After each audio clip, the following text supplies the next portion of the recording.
Well, let's get the show on the road here.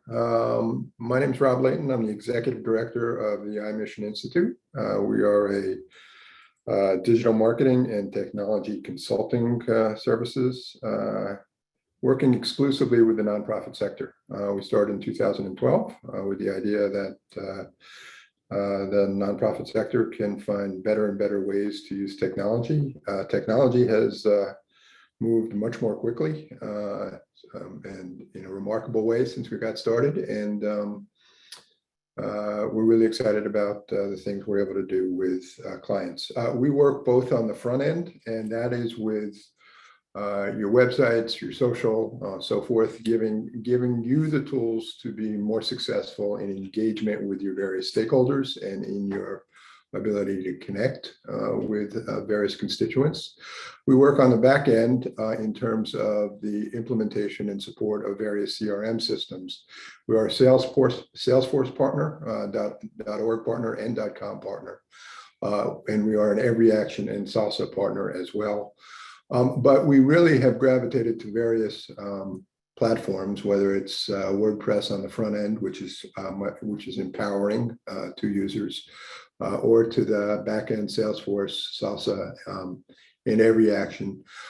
We've adopted those as technology platforms that we worked with, but what we find most exciting and most fun and most rewarding is the ability of helping nonprofit clients design and develop campaigns that connect with people all over the world or all over their communities, depending upon your geographic reach, your catchment areas, and find ways to connect, engage, make people who have money into donors, make people who have need for service a client, customer, or supporter, and make advocates and activists people that are engaged and connecting with you on what's important, and that's the issues that you were trying to advance and the people you were trying to serve.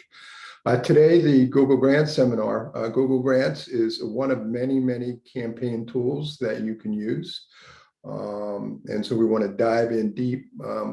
For those of you who do not have a Google Grant, rest assured that if you're a 501c3, you can get it in a matter of days. It's quick, it's easy. This is not like a time-consuming grant process. Lisa will go into this, who I will introduce in a minute, at some length.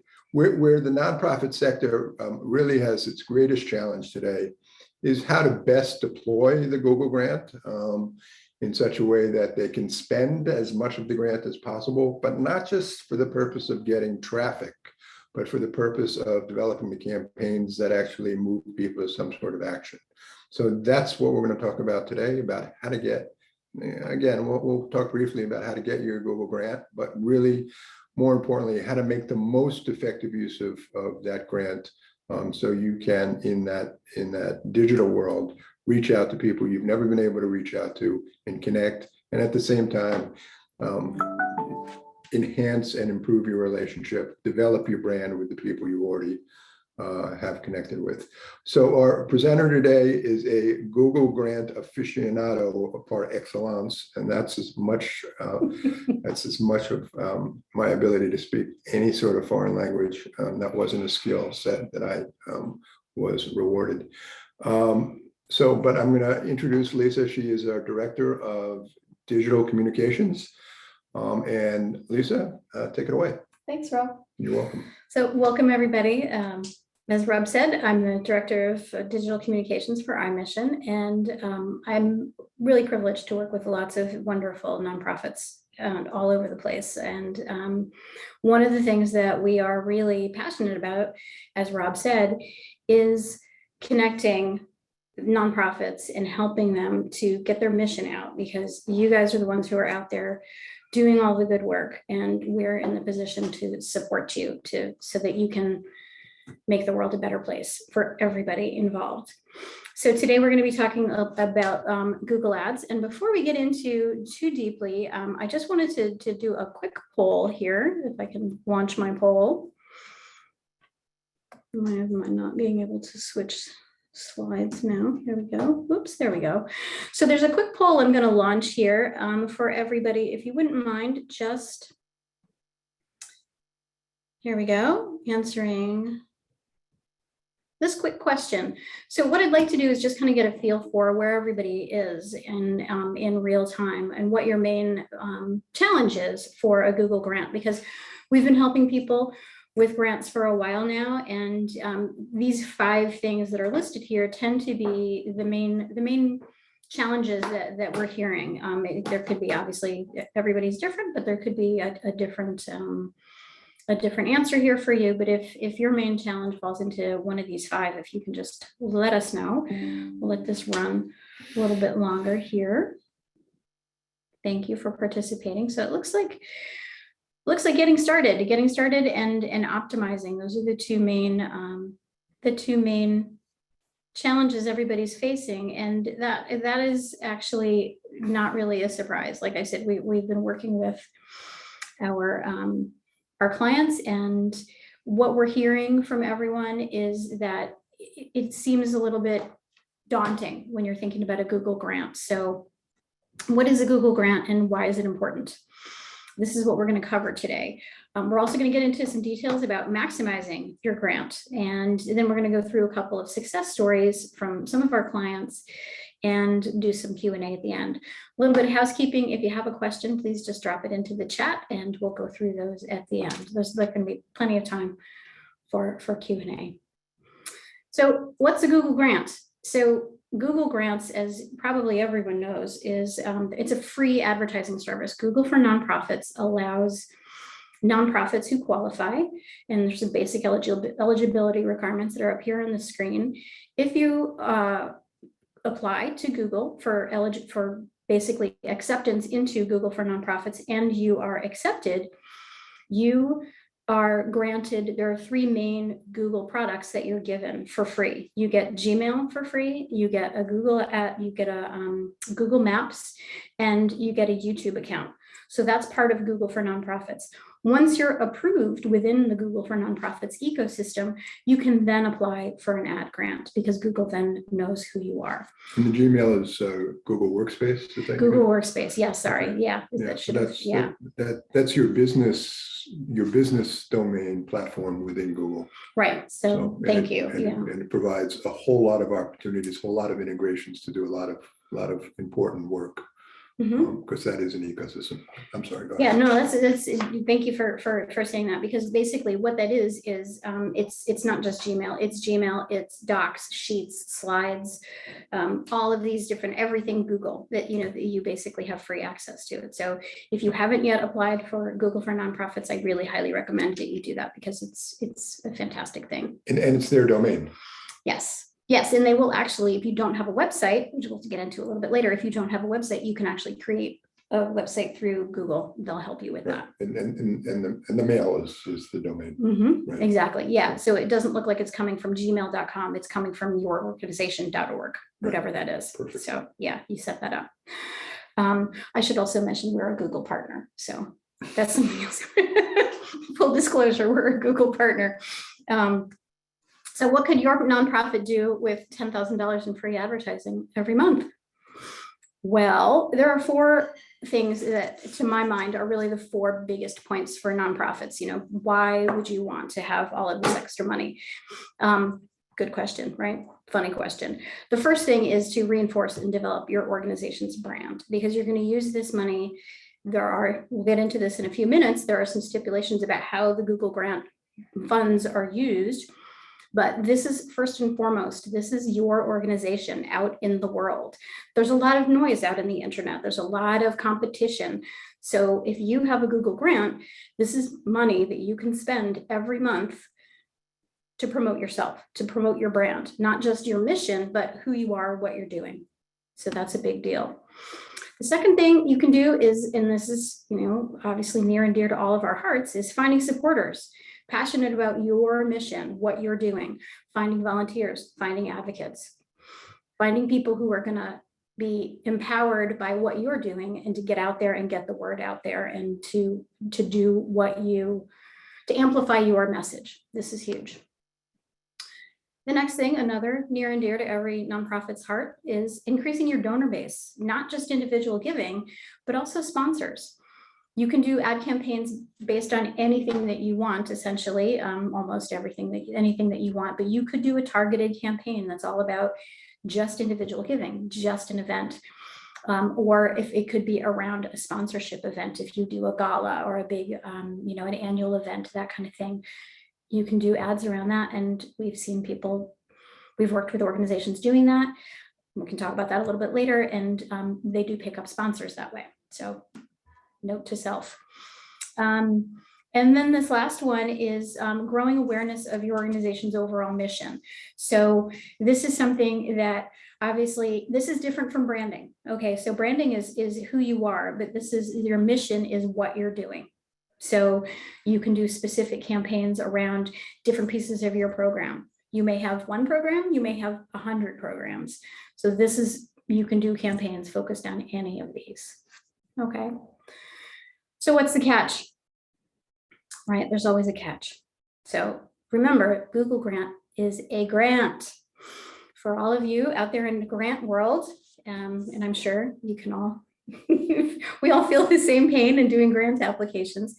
With every grant, there are very specific stipulations that you have to follow. So with Google Ad Grant, these are the stipulations right here. You have to follow the rules. You can only use just the text ad feature in Google Ads. Google Ads has display, it has a number of different types of ads, but for the ad grant, we are limited to text only. But there's a lot of flexibility within that, as we'll see in a few minutes. Your ads can only point to pages on your websites or sites that are directly linked, like if you have an every action page or a classy landing page, something like that, where it's your donation page.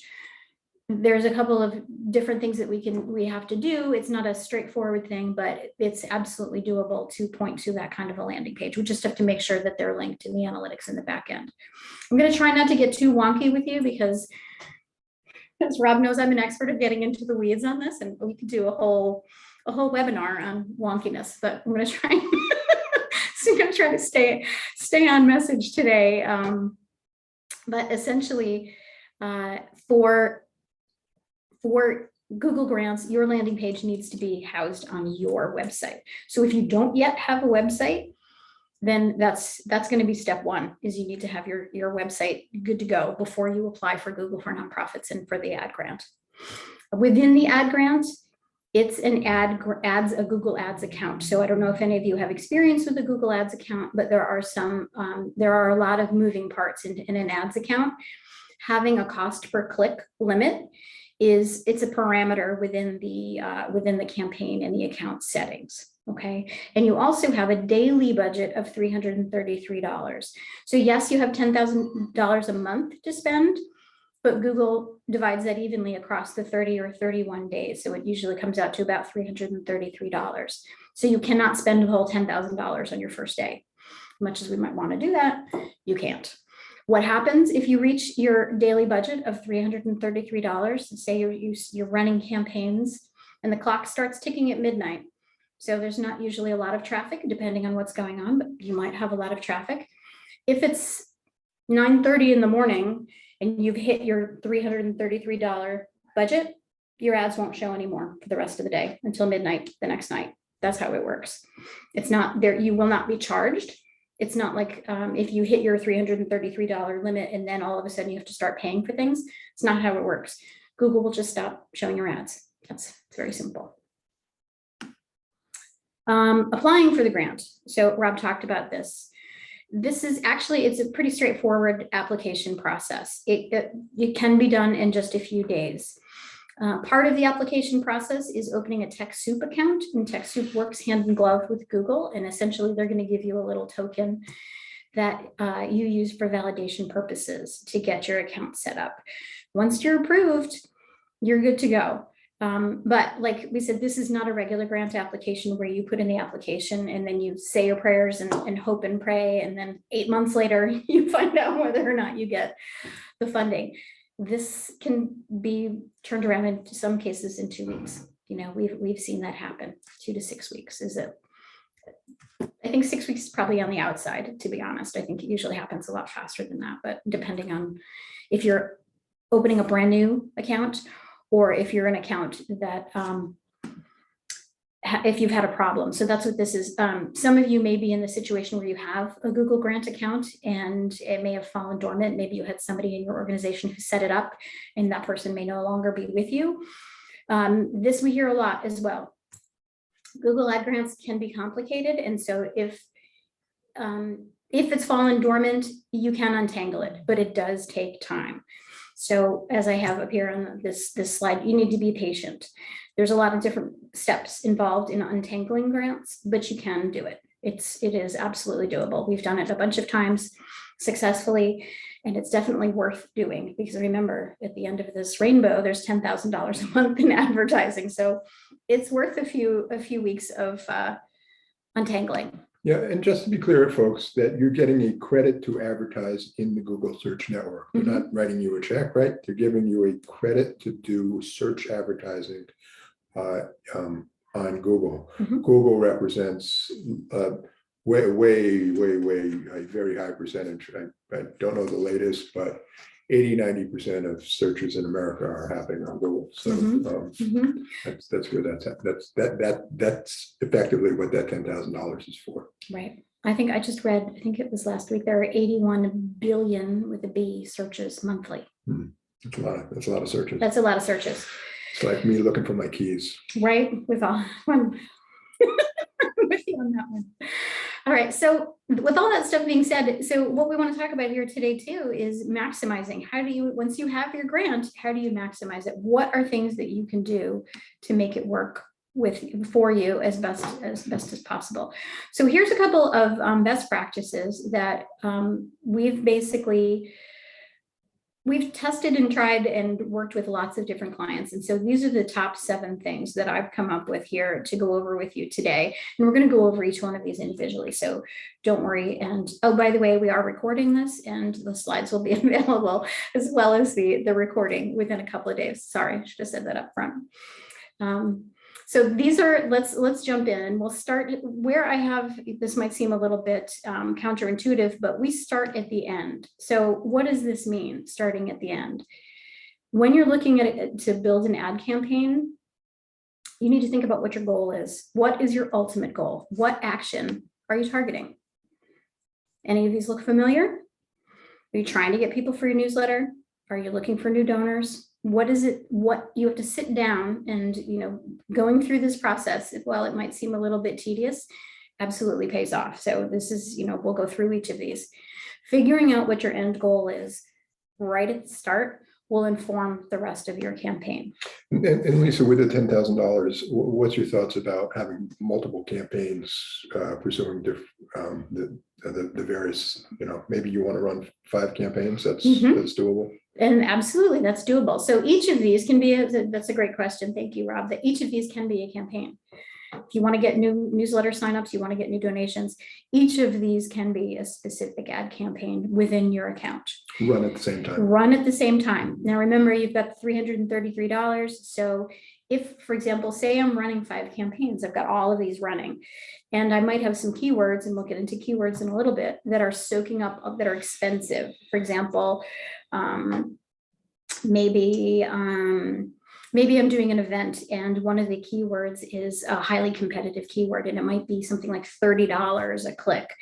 Well, $30 times 10 clicks, guess what? You've just run through your whole budget for the day on that one campaign.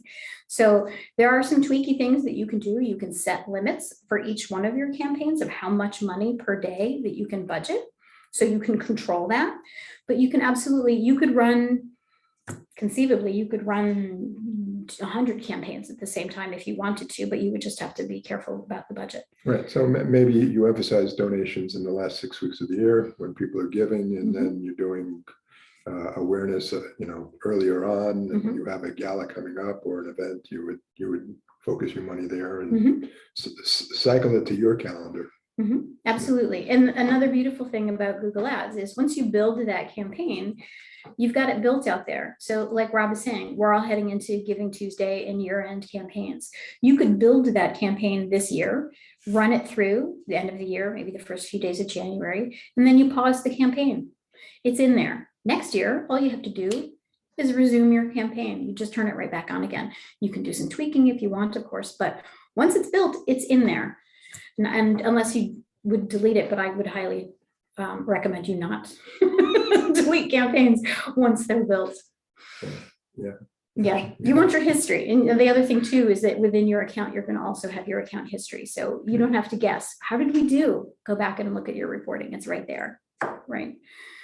Okay, so now that we've decided which action we're going to target, the next step in the process is looking at your landing page. So whoops, and I went a little bit too fast here. So your landing pages, a lot of people have really fantastic websites. There are tons of nonprofits that have wonderful sites. There are also tons of nonprofits that have old sites. So what I would recommend to you is take a look at where is it that you're trying to send this person. If you're looking for your donation page, if you're looking for volunteer signups, where are you sending them? You want to make sure that the landing page is nice and clean. So this is just an, oops, let me go back. This is an example of a nice, clean landing page, right? So what's going on? It's up at the top. What do we do? How does it work? And the nice little form right here. So we're sending people to this page. It's really obvious what we want them to do. We want them to fill out this form. So some landing pages, depending on your program, are going to be more complicated.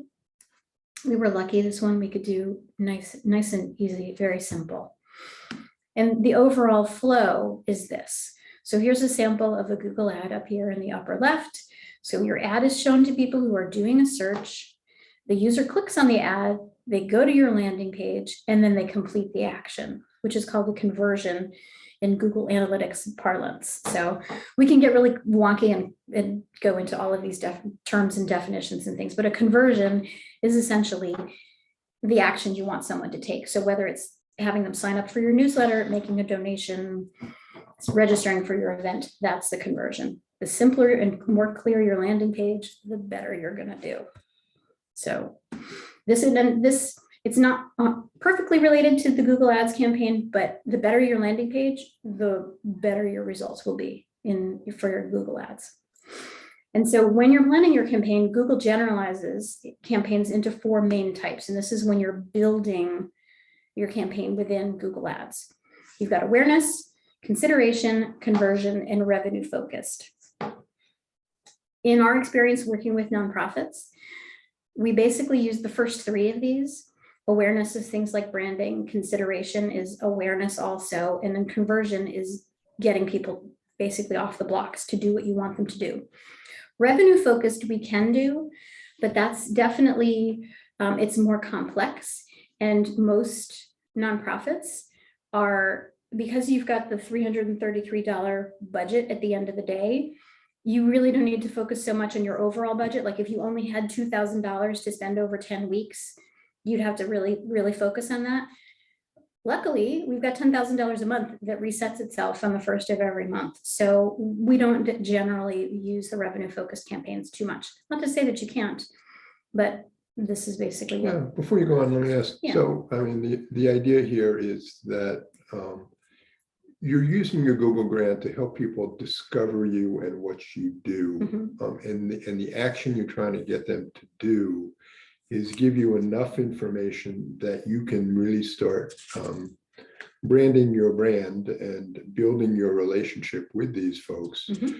recognizing that on discovery, unless it's a really hot issue of the day, and there are hot issues of the day. Mm-hmm. So, I mean, if there is a relief, if there's a call for relief of some natural disaster, and you guys are in the center of that, your nonprofit, it is that's the right time to use the revenue focus model. Mm-hmm. People are coming in, they're searching, how can I help the people in Haiti, for instance? Mm-hmm. And we've seen situations, this goes back to 2017, actually, when there was a call around immigration, and it was I'm talking a local New Haven-based organization that using Google Grant, but also they got picked up in the New York Times.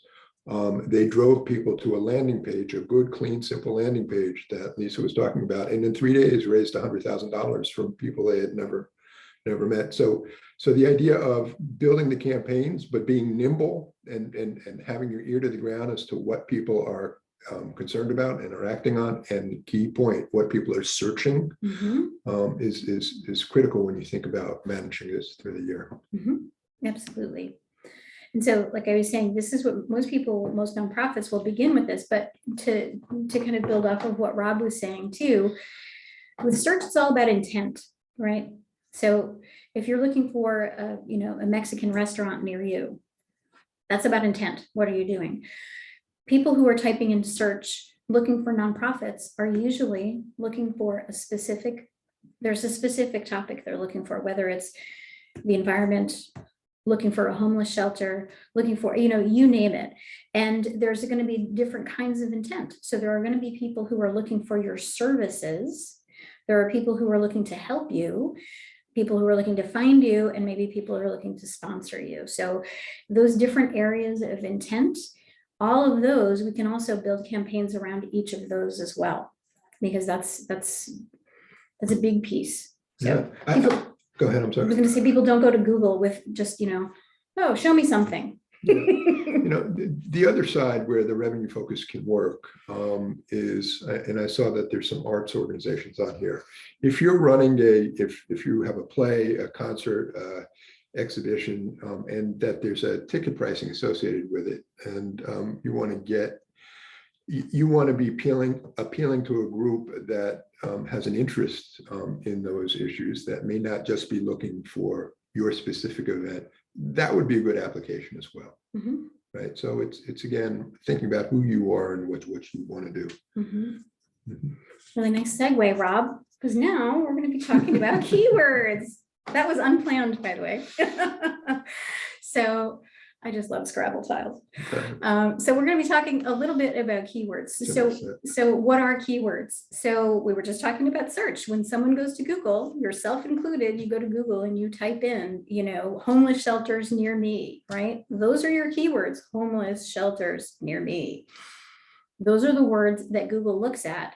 And they're going to look at what you're putting into the search box, and then they're going out into the, the zillions of sites that they crawl, and they're going to come back with all of the sites that match. And what you're doing is when you're setting up your keywords in Google for your ad campaign, and each campaign has its own set of keywords. So if we're going to be doing a donation campaign, we're going to put in all kinds of keywords that are about donating, like nonprofit donation near me, help support, something near me, all of these kinds of things.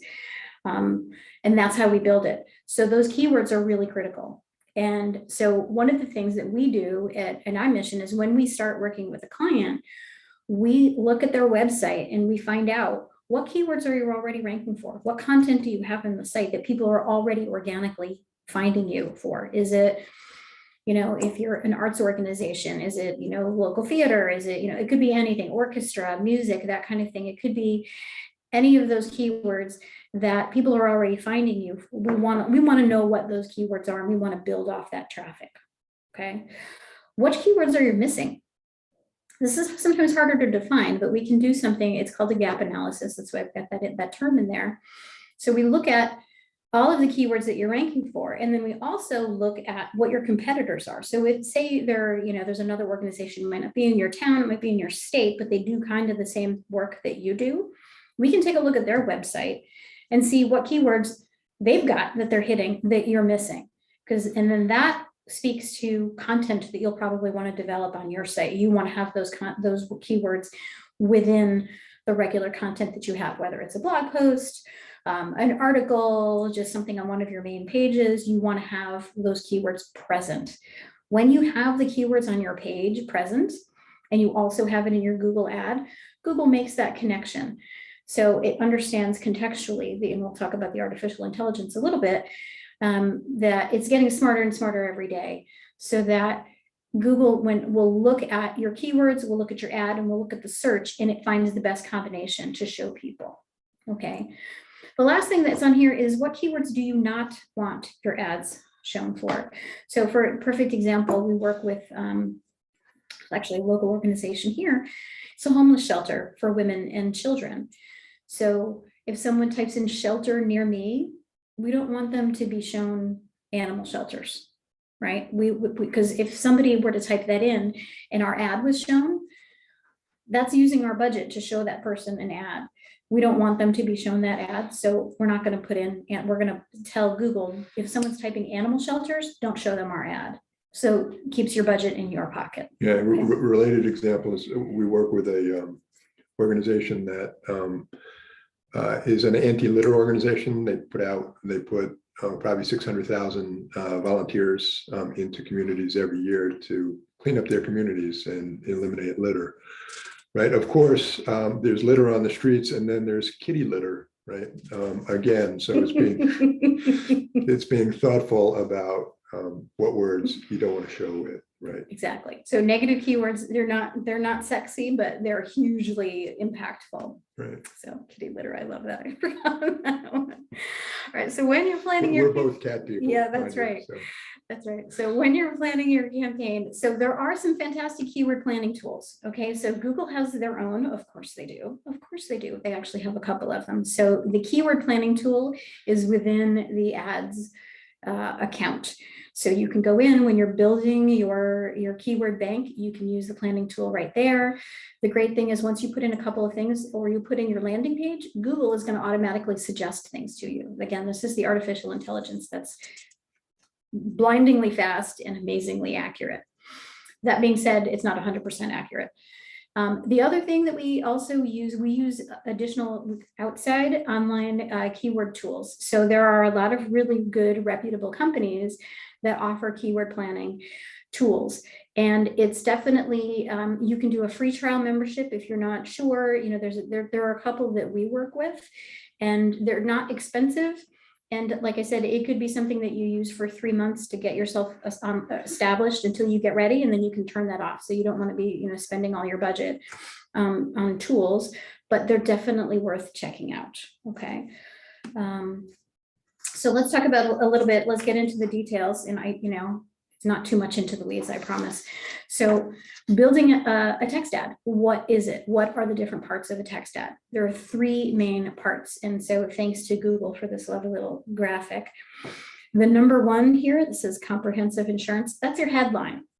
And that's something that, you want to, when you're writing headlines and when you're writing your Google ads, you have to be very succinct because you have a character maximum. For headlines, you have 30 characters. So think about that. You can't go off and say, we are a fantastic nonprofit that does blah, blah, blah. Nope. It has to be very short. What is it that you do in 30 characters? That's all you get. Number 2 on the screen is the description. Okay, so your description, you have 90 characters. You have so much more room. So you can put up to 90 characters of a description in there. And then the third part of this is your URL, your landing page. So these are the 3 basic components of a text ad. And whether you create these or Google creates them for you, these are the 3 pieces. So I just wanted to go over that to make sure everybody understands the basic structure. Okay. There are also additional options that you have within an ad grant. This, you can see this arrow that's pointing to this phone number here. This is called an ad extension. There are, I think, 5 different kinds of ad extensions. This one's obviously the call extension. There's a telephone, there's location. So if you have multiple locations, you can list yourself with multiple locations. You can put in what's called a site link extension. So for example, if you were running different programs, you could have an ad for that specific program pointing to a specific program page as opposed to a sign up page, which is where the ad is pointing to. So they're related, you can list them here. The reason why I'm bringing these up is that according to Google, and I just checked this last week actually, ads that run with extensions on them perform between 10 and 20% better than ads that don't. And this is free. This is part of your ad account. So for those of you who are into this, into the ad construction, if you have ads that are running, check them. Make sure that you've got extensions running. It's super simple to set up. It takes just a few minutes and it can be really impactful. Okay. Well, how great it would be just to get the phone call. right? And that's the other thing too. So think about this, and not to go off, but everybody knows we all live on our phones, right? So if you've got a call extension right there, somebody sees the ad, there it goes. How simple is that? They tap your phone, your phone number, and they're calling you. It's that simple, and that's what we want. We want to connect people with people where they're at, wherever they are. Okay. So the different kinds of ads, there's different levels of automation. So manual ads, these are, you set up everything. You set up the keywords, the descriptions, that kind of thing. You are actually given, when you're doing a text ad setup, it's not just one headline of 30 characters. You can actually put in more than one. You can actually, I think you get just three. In a manual ad, you get 3 headlines and 2 descriptions and 1 landing page. Okay. The next kind of ad is a responsive ad. This is where Google's trying to help you out. And once you have an ad account, Google's going to try to help you out. They want you to automate everything. And whatever your comfort level with automation is, you can choose it with Google. So in this level, with these kinds of responsive ads, you basically set up the headlines and the descriptions. And then, but instead of giving 3 headlines and 2 descriptions, you can put in up to 15 headlines and 4 descriptions. And then what Google does is it takes all this information that you've set up, it looks at your keywords, and it starts mixing and matching. So as people are putting in the keywords that you've set, it's going to try this headline with that description, or maybe this with that one. And what it does is over time, it figures out what the most effective combination of all of those different elements that you've given is, and it starts serving that ad more frequently. And so you're getting better response from your ad. So this is a good thing. And the last kind of ad is a dynamic ad, which is very high automation, and Google basically takes over. You can basically say, yes, I want to do a dynamic ad. And what Google does is they pull all of the information. You basically provide your descriptions, and then Google looks at, they'll pull from content from your site. So they'll build your campaign for you. This is a little bit interesting. We've tried this a couple of times with different clients. Watch this one closely. Sometimes it's super effective, and sometimes it's kind of like all over the place. So when I was talking earlier about having things soak up your budget, this is where you can really soak your budget up pretty quick. So you have to watch it. You've got to pay attention. Did it provide you a baseline of information though? It did.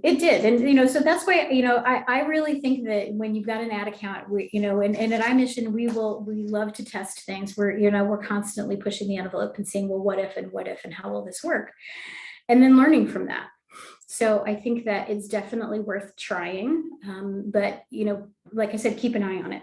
It's not something like this. It's not a set it and forget it program with your overall ad grant. Remember, it's a grant, right?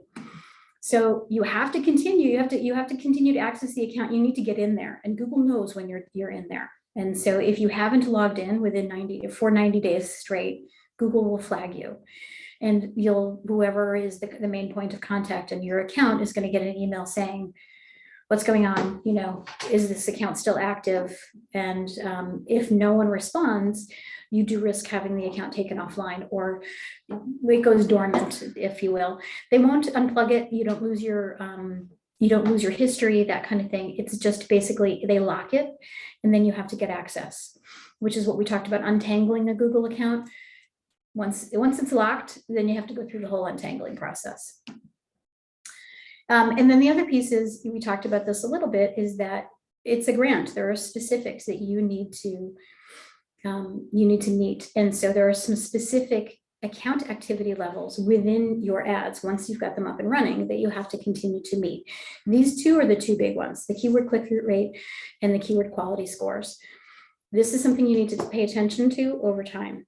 You don't need to check it every day. You don't need to check it every week, but once a month, you should be in there. You should be looking specifically at these 2 metrics. We look at our accounts,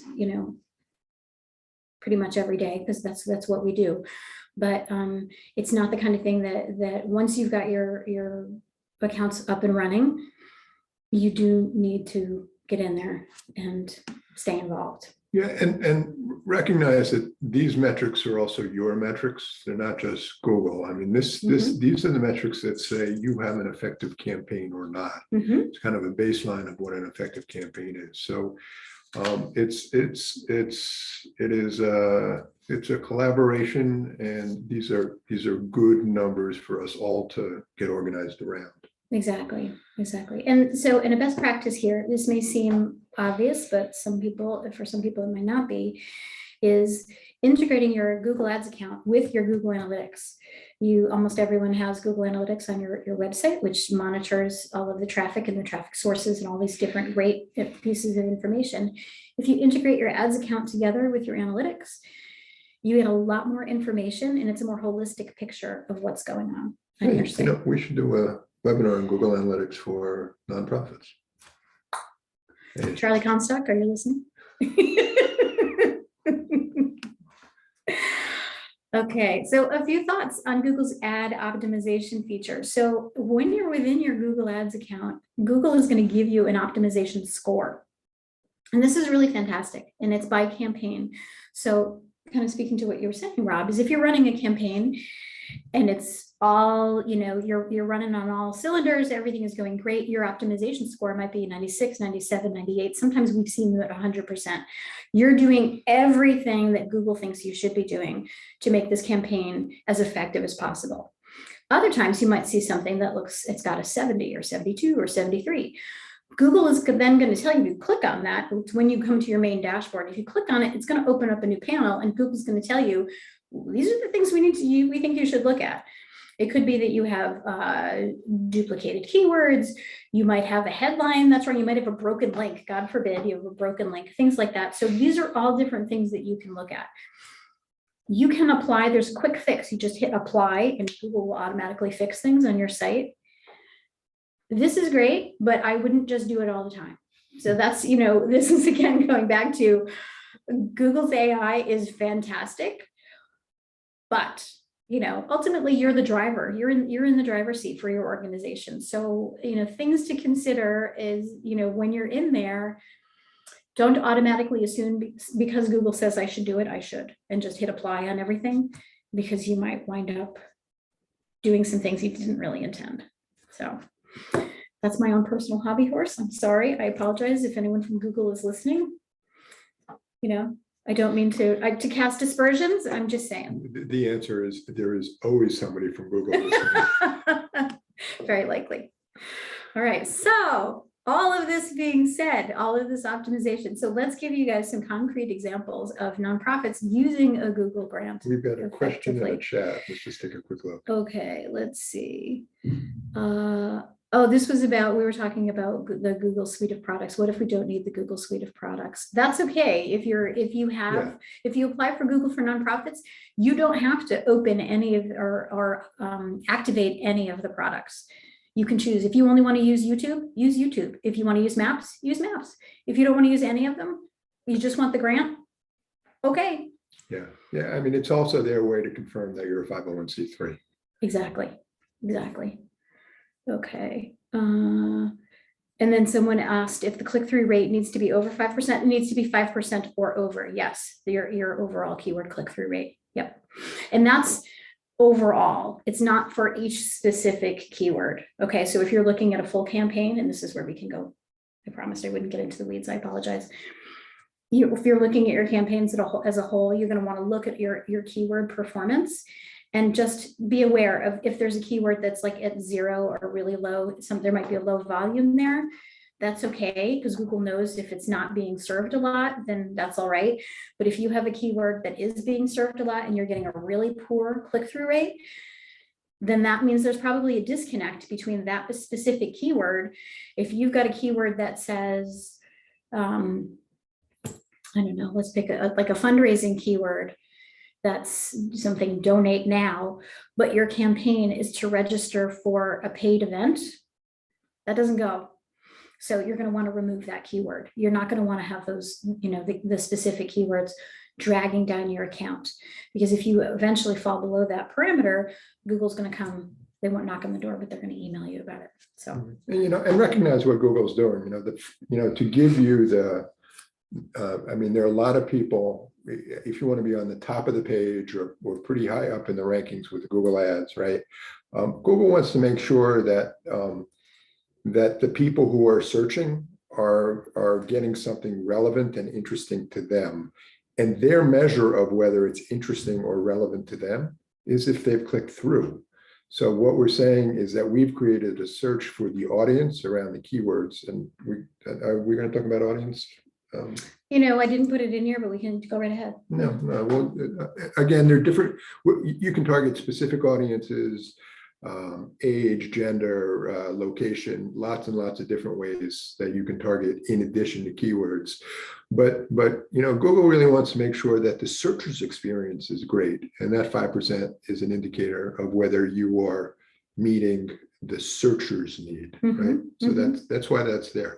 It's actually there for good reason for everybody. Absolutely, they want to make sure that it's what you need to do to be. Okay. That's it. This is a good question. Michael's asking if the average click-through rate across all industries in Google Ads is 1.91% on the search networks. Yes, and this is not just for nonprofits, this is for everybody paid. So if I had a 1.9% click-through and I'm a paid advertiser, that's a pretty good rate. But for nonprofits, we can do better. And we're using Google's money. So I think this overall statistic, you have to consider that it's a really broad range of ad campaigns. So, but Google does set that parameter at 5%. And I think that. And you said it's an average. It's an average. And what's the highest click-through rate you've seen in some of our campaigns? Oh my God, we have them in the 20s. Yeah. So, I mean, when you start averaging things down, I mean, you can do a lot with even the low performing, average performing campaigns, right? Like a 1.5 or 2%. But to either you or together with us, we can get above that 5% average. So, I mean, as with everything, there's some gaming to this. Exactly. Yeah. Average. That's the keyword in here, is average. So if you've got something that's performing at, you're absolutely welcome, Michael. If you've got something that's performing, like Rob was saying, at 2%, but you've got other campaigns that are running at, 14, 15, 16, you're good. Don't worry about it. But that's something that it's good that you're watching it. It's what you need to. Okay, so to get into some specifics about some nonprofits that we've worked with, Simplify CT is a new nonprofit that is local here to us in Connecticut, and they serve low-income families. And so what was their issue? Well, they're a brand new nonprofit, and they've got some really big goals. They are working on getting people to register for the child tax credit program. You might know a little bit about this. It's been in the news a lot. The problem was that most parents and guardians from this specific demographic were unaware that they actually qualified for this benefit. And so what did we do for them? We set them up with a brand new ad grant account. We got them running, and we started multiple awareness ad grant campaigns. Like Rob was saying, it wasn't just one. We had lots of different campaigns running for them. They're actually still running. And as of July, I think what we were doing, let me see. We started, this specific program started for the child tax credit program in July because the regular tax season ended in May. And since then, we started running this campaign, getting people to sign up. That's the little form that I showed you, that example of the landing page that I showed you. And in just 4 months since July, we have increased their overall web traffic by a factor of 10. It's enormous, absolutely enormous. And so we've been successful using the ad grant to drive thousands of people into these. This isn't just Connecticut, because Simplify is growing, and it was actually, we did a campaign that was the entire East Coast, and we got all of these people in. They went through the form, and they clicked through, and they got the information that they needed, and the impact has been huge to these families. So for the parents receiving the child tax credit, it's up to $300 per child, depending on their age. Per month. Per month, so it's $3,600 a month. Plus, a year. A lot of them also filed for regular taxes and got a tax return in excess of $3,000, $4,000, $5,000 and got signed up to other different safety net programs. So this was insanely impactful for these families, and it drove literally tens of millions of dollars to these people. That's one ad grant. Okay. Another client that we work with is the National Network for Youth. These guys are a national advocacy organization located in the DC area. And their goal is to decrease the number of homeless youth. They're an advocacy organization. And they had a Google Grant account that had been activated, I think it was in 2016. And they had a lot of staff changes, and the account had basically gone dormant and they could not get into it. It had been locked. So they came to us and said, help. So it took a while and it took some doing, but we got into their account. Once we were in there, we looked at the previous ads that had been run. And then we did this exact playbook, which is what we just did with you guys here today. We looked at all of the different, what was the goal? What were we doing? What were the landing pages? We did all of these steps with them, and we set up multiple campaigns for them, awareness and advocacy. So we started with them in November of last year. We did specific campaigns around their annual summit, and our results were, we increased their overall web traffic by 58%, and it's been sustained since then. So it's been just about a year, and they're still kicking it. So this is an example of one of the ads over here in the lower left, and their homepage here. Now, again, the Google Grant is one tactic you will use, right? So they are driving lots of people to the page. And what you're seeing there is stand with us, join us, stand with homeless youth across America. And they are building a very significant list as a result of this campaign. That's right. That they're using both for advocacy, meaning they're turning people out to get legislation passed, but they're also, as people feel like this organization is doing really important things around youth homelessness, they're also using this list to start building their donations over time. Right? Exactly. So understand this is one tactic, one arrow in the quiver that is just wonderful to use. Yep, that's terrific. And these guys they have campaigns that they use Salsa, and we have campaigns directed to their Salsa landing pages. Right. And then our last example for today is the Americans for Immigrant Justice. So again, also another advocacy group. These guys are based in Miami, fighting for justice for immigrants. And so these guys also had an existing ad account.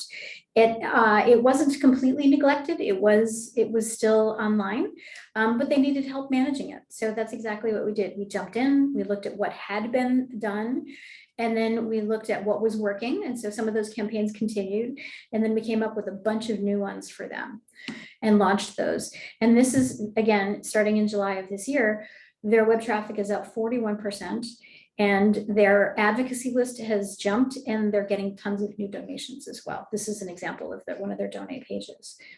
And this is an embedded, I believe it's an embedded donate form into their site. And so you can see on the side over here, you can see an example of one of their ads. You see the headlines, and down here, you see those extensions that I was talking about? Donate, Family Defense Program, that's a site extension. Who We Are, that's a site extension. And there's their phone number, look at that. So that's what you want your ads to look like too. You want to use as many extensions as you possibly can. And that's basically what we wanted to walk through and talk through today. So if we have any additional questions, no, I think this was an additional question. So if you have any questions, now is the time. We'd be happy to answer any questions. You can drop them either into the Q&A or into the chat. And Rob and I would be happy to chat with you. We've got about 5 minutes left. So good timing. Yeah, good timing. That was a lot of talking. Sorry if I chatted your ears off, but like I said, we're passionate about this stuff. So we are really excited about helping nonprofits to move and shake. You know, one of the things you're going to learn from the Google Grant and why it's so important is I don't know if anybody has ever been at a board meeting, a nonprofit board meeting, where people are debating the elevator speech or the tagline or what words go where, and everybody has a very strong opinion about what that needs to be. Well,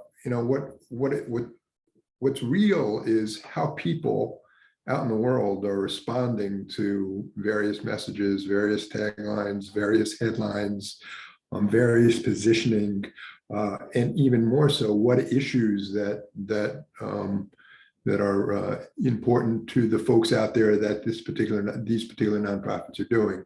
And what the Google grant lets you do is it informs you what people really care about out there. It also informs you as to what content. This is what Lisa was saying.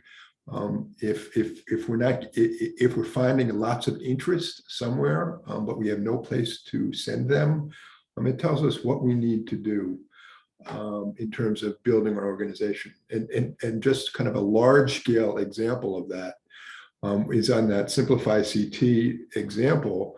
We started getting lots and lots and lots of traffic, and what started happening and lots and lots of calls. Lo and behold, you get lots and lots of calls. What do you do with them, right?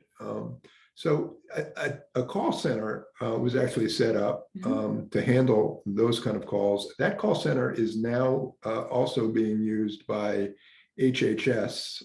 They have materials that are sending people to that call center. This is Department of Health and Human Services, the California Federal Department of Social Services in California, Department of Social Services in Connecticut. We're getting 2,000 calls a day on that. Yeah, I mean, so it redefined what this organization could do and was able to do in a relatively short period of time with not too much funds. So it can give you, it can accelerate using the data, using the traffic. It can accelerate what you guys are already doing, and that's what's so exciting. Back in the day when I started, which was a long time ago, we used to pay a lot of money for market studies and market research. This is market studies and market research, and it's basically free. So it's an incredible tool to use. Yeah, and that's another wonderful thing about Google too, is the testing capability. So you can try it. If you have an idea for something, try it. Right. Just one quick note too, we talked a little bit about this. There are different events and things like that. Just as a general rule, and I could have put this, in the best practices, is that if you have an event, you want to give yourself some time, because if you have an event that's in 2 weeks, that's really not enough time to get activity around a campaign.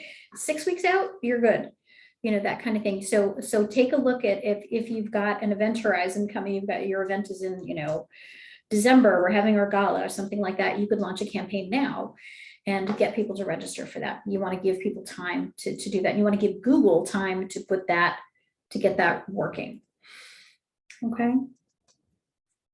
So we are on the 3 o'clock hour. Well, we want to thank everybody for joining us. I hope this was useful. Lisa, thank you. That was a superb introduction to Google Grants. If you need some help, just reach out. But also recognize that this is pretty straightforward. You can start navigating yourselves. If you find yourselves with some questions, sure, just give us a call too. We might be able to help. So, follow us on social media. We're going to be posting stuff out there too. Right. And the recording and the deck will be going out to all registrants and attendees. So absolutely. Thanks, everybody. Thanks, everybody. Be safe. Have a great afternoon.